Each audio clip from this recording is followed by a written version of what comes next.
Hi everybody, Miss Donald here for our next instalment of Thing by David Williams and illustrated by Tony Ross.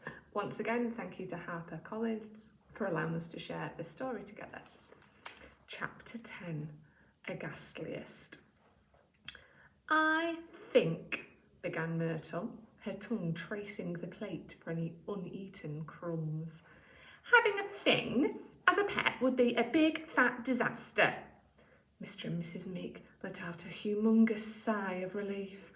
Oh, their lives had been spared. We couldn't agree more, exclaimed Mother. Father beamed. You took the words right out of our mouths. The creature would destroy everything, Myrtle continued. You are so right, righter than right, cooed Mrs. Meek. What a clever, clever girl you are, agreed Mr. Meek. The car, the house, everything. It might even kill us all. Excellent point, agreed Father. Yes, but best not to die if you can possibly avoid it, echoed Mother. Who on earth would want a thing as a pet? Myrtle laughed. Her parents joined in. Oh, hee! Even the Monsterpedia seemed to wobble around, chuckling silently to itself.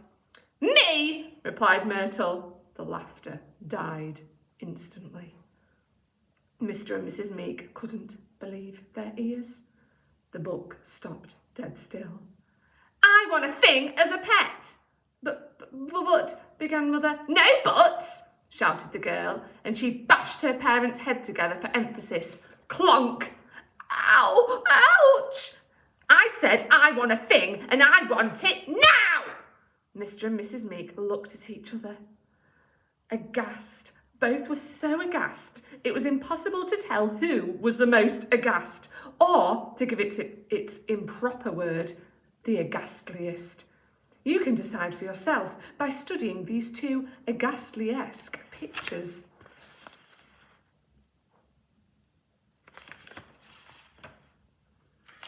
For goodness sake, don't take too long deciding. We have a story to be getting on with. Please, let's agree that they were both extremely aghast, as indeed you'd be if you had to bring a deadly animal into your home. Now, all they had to do was find one. Chapter 11, Twin Beds. The big question was this. Who would have to go to the deepest, darkest, jungliest jungle in search of the blasted thing? Sitting up in their twin beds, Mr. and Mrs. Meek discussed this way into the night. Of course, both were desperate not to go, but being who they were, the argument was remarkably polite. But you need a jolly good holiday, Father, began Mother with a smile. You have been working so hard at the library, you should go. Oh, no. You have always said you wanted to travel and explore the world, Mother, replied Father. Have I? You said you wanted to go to the seaside. For the day? Well, this will be very much like a day out to the seaside. In what way? Pressed Mrs. Meek. Well, that stumped Mr. Meek rather. There might be an ice cream van, he offered pitifully. An ice cream van? Mrs. Meek was incredulous. In the deepest, darkest, jungliest jungle? There was a loud banging on the wall. Boom, boom, boom. Keep it down in there, shouted Myrtle from her bedroom next door. I can barely hear myself grunt. Pfft. The grunt was so loud the whole house rumbled. Needless to say, Mr. and Mrs. Meek both looked appalled. Mother suddenly had a thought and whispered to her husband, Of course, one of us is going to have to stay behind and look after our darling daughter all on their own. I'll go, he replied as quick as a flash. To the deepest, darkest, jungliest jungle? Yes, so that's settled then. Good night. With that, he switched off the light. Flick. Mr. Meek slept like a baby that night. He woke up every 2 hours, crying his eyes out. Chapter 12. Some light reading. At dawn the next morning, Mr. Meek set off on his quest to find a thing. He had cast aside his bookish persona and had now turned himself into an adventurer. Well, sort of. The man had put bicycle clips over the bottom of his trousers in case he snagged them on the undergrowth. Poor Mrs. Meek was very tearful at the doorstep. Since the day they were married, the pair of librarian lovebirds had never spent a single night apart. Please, please be careful, Father implored Mrs. Meek. Mr. Meek was trying to be brave, though it was not his strong suit. Don't you worry, Mother. I will be back with a thing before you know it. What's the absolute worst that could happen? You could get eaten, called Myrtle from an upstairs window. Thank you for your contribution, my angel sent from heaven, called Father. He smiled weakly at his wife. I will do my absolute best not to. Promise, she implored. I promise. They kissed awkwardly. Their kisses were always awkward. Either their noses knocked, or chins bumped, or glasses crunched. Today, their foreheads clunked together. Clunk! Ouch! Ah! Sorry. Here we've got to spot the difference for normal Mr. Meek and Mr. Meek, the adventurer.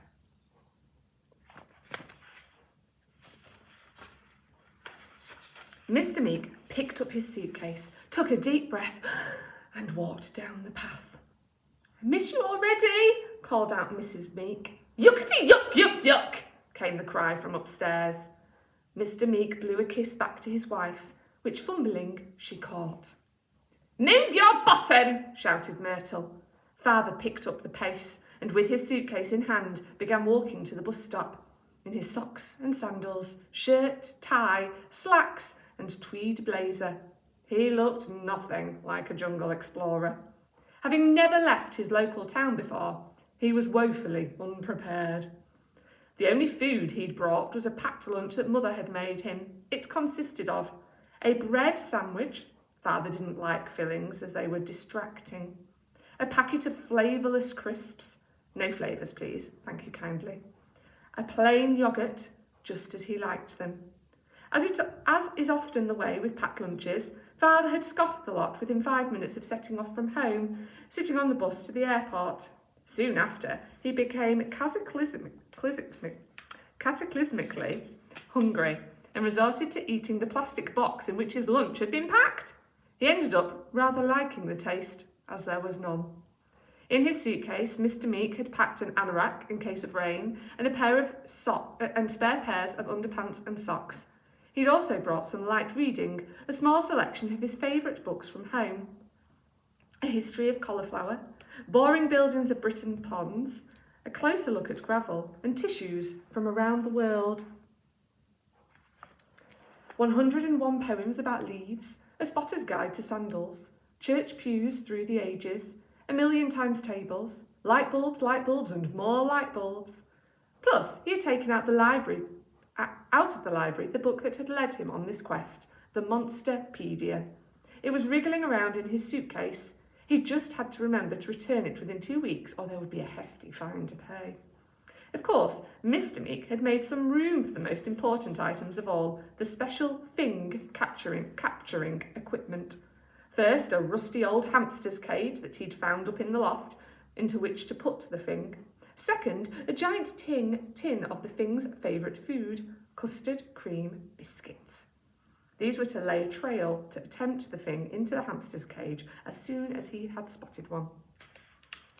Mr. Meek's plan really was that simple. How could it possibly go wrong? We'll have to wait and see.